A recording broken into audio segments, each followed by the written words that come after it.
ব্যবসা করে অনেকেই তাকে চিনতো। তাদের কাছে জিজ্ঞাসা করলাম যে ভাই এই লোকটা কি আপনারা কেউ দেখছেন কিনা। পরে বলছে যে কালকে সাদা পোশাকধারী কিছু র্যাব তাকে পরিচয় দিয়ে তাকে তুলে নেওয়া হয়েছে। কিন্তু আমরা শাহবাগ থানায় একটা জিডি করি, কিন্তু আমাদের কোনো মামলা, কোনো থানায় আমাদের কোনো মামলা নাই। পরে আমরা সংবাদ সম্মেলন করি, দৈনিক ইত্তেফাক, খবরের কাগজ, প্রথম আলো সব পত্রিকায় আমরা লেখালেখি করি, কিন্তু আমাদের কোনো থানা বা কোনো র্যাব বা যত প্রশাসন আছে কেউ আমাদের কোনো সহযোগিতা এগিয়ে আসে নাই। পরে আমরা সংবাদ সম্মেলনে আমাদের মির্জা ফখরুল ইসলাম স্যার সেই সংবাদ সম্মেলনে ছিল, সে আশ্বাস দিয়েছিল যে যদি থাকে আমরা অবশ্যই তাকে খুঁজে পাবো। কিন্তু আজকে 13টা বছর পর্যন্ত তাকে আমরা পাই নাই। কিন্তু আমার বাবা তার শোকে শোকে সে মারা গেছে। আমার মা এখন বৃদ্ধ, সে আজকে 5 দিন পর্যন্ত আমরা এই জায়গায় আসছি, কিন্তু আমাদের জায়গায় ঢাকাতে কোনো থাকার জায়গা নাই।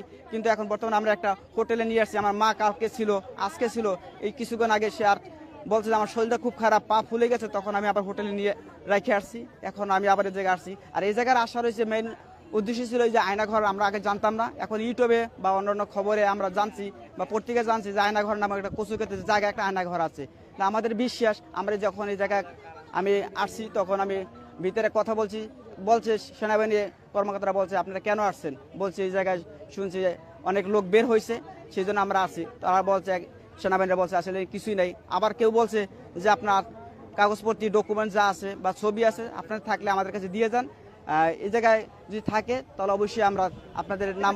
কারা বলেছে যদি এখানে কেউ কারো সন্ধান পাওয়া যায় তাহলে আপনাদেরকে জানাবে, ছবি দিয়ে যেতে বলেছে, এটা কে বলেছে? আসলে নির্ধারিত আমরা তো কে বলছে সেটা তো বলতাম, সেনাবাহিনীর পক্ষ থেকে বলা হয়েছে, কিছু সেনাবাহিনী যারা দায়িত্বে এই যে তারা কাগজ জমা দিয়েছে সবাই, আমাদের না, শুধু আমাদের না। মানে এর মধ্য দিয়ে আসলে কি বুঝলেন? আমাদের বিশ্বাস সে এ জায়গায় আছে। সকল আত্মীয় স্বজন যারাই নিখোঁজ আছে, আমাদের একটাই উদ্দেশ্য এই জায়গায় তারা আছে। কিন্তু কাগজ জমা দিয়েছে, নিশ্চয়ই কাগজ জমা দিয়েছে এই কেন। এটা ডিজেবি ভবন, এটা আসলে আমরা ডিজেবি ভবন নামে চিনি বা সেনাবাহিনীর একজন কার্যালয়, এটা আমরা এই হিসেবে চিনি। কিন্তু আসলে ডিজেবি ভবনটা আসলে কিসের, হ্যাঁ ডিজেবি এটাই। আমাদের বিশ্বাস এই যে আয়নাঘর নামক যে স্থানটা, এটা উন্মুক্ত করা হোক যাতে আমরা এই আয়নাঘর থেকে তাদেরকে বের করতে পারি। আমার নাম আবুল বাশার। দর্শক শুনতে পেলেন 2011 সালে নিখোঁজ হয়ে যাওয়া শামীম হাসান সোহেলের ভাই আবুল বাশারের কথা। এই 13টি বছর ধরে এখনো পর্যন্ত ভাইয়ের অপেক্ষায় রয়েছেন। বাবা গত হয়েছেন ছেলের শোকে, মা অসুস্থ অবস্থায় ঢাকায় এসেছেন এই আয়নাঘরের সন্ধান পেয়ে, যদি ছেলের কোনো খোঁজ পাওয়া যায়। এবং দর্শক শুধুমাত্র আবুল বাশার নয়, আবুল বাশারের মতো অসংখ্য বাশার এখানে উপস্থিত রয়েছেন, যে কিনা হয়তোবা তার বাবার জন্য বা ভাইয়ের জন্য বা সন্তানের জন্য অপেক্ষা করছেন। আমরা দেখতে পাচ্ছি এখানে মোহাম্মদ ওসমান গনি রানা নিখোঁজ হয়েছেন 2014 সালে, এবং সম্ভবত আপনি আপনার বড় ভাই 2014 সালে তিনি নিখোঁজ হয়েছেন। কিভাবে আসলে নিখোঁজ হন এবং এতদিন পর্যন্ত আসলে আপনারা কোথায় কোথায় খোঁজ করেছেন এবং কেন আপনাদের মনে হয়েছে যে এখানে তিনি থাকতে পারে বা এখানে খোঁজ পাওয়া যেতে পারে? আমার ভাইয়া হচ্ছে রাজশাহী থেকে নিখোঁজ হয়, র্যাব পরিচয় দিয়ে তুলে নিয়ে যাওয়া হয়। তো তারপর আমার ভাইয়া কোনো রাজনীতিতে জড়িত ছিল না, ব্যবসা করত। তো তুলে নিয়ে যাওয়ার পর আমরা থানাতে খোঁজ করছি, থানাতে আমাদের মামলা নেওয়া হয় নাই বা জিডি নেওয়া হয় নাই। এমনিতে কাগজে লিখে রাখছে, ওনারা আমাদের কোনো জিডি নাম্বারও দেন নাই, কিছু করেন নাই। আমরা ওইখানে রাজশাহী র্যাব 5-এ গেছি, ওনারা ওইখান থেকে বলছে আমরা জানি না, আপনারা খোঁজ করে দেখেন।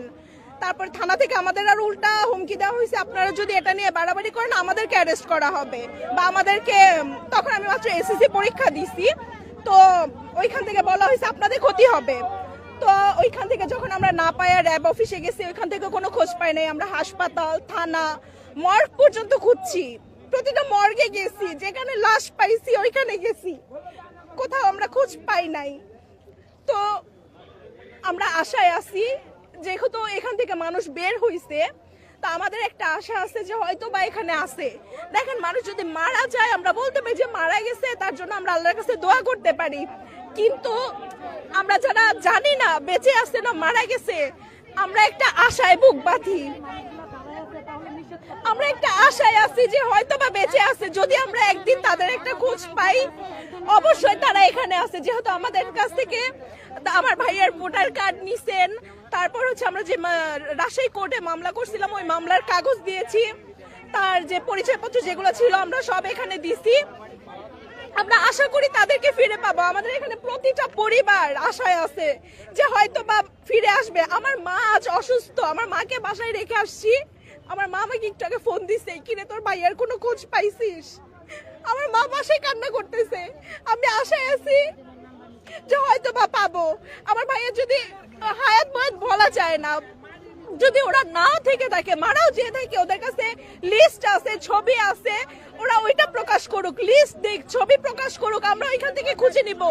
এবং আমাদের এই ডিজিএফআই ভবনটা খুলে দেওয়া হোক, এটা নিচে যে আয়নাঘর নামক আন্ডারগ্রাউন্ড আছে এটা খুলে দেওয়া হোক। আমরা সব ওইখানে যায় দেখতে চাই যে সত্যি ওইখানে কি আছে। আমাদের স্বজনদের আমরা ওইখান থেকে নিয়ে আসতে চাই। আমরা বাহিরে ঘুরে বেড়াইতেছি, আলো বাতাস পাচ্ছি, ওরা এখানে সূর্যের আলো পর্যন্ত দেখতে পাচ্ছে না। যদি ওরা আসামিও হয়, ওদের জন্য থানা আছে, পুলিশ আছে, জেলখানা আছে, আদালত আছে। আমরা তাদের ওইখান থেকে জেলখানা নিয়ে সাজা হইলে আমরা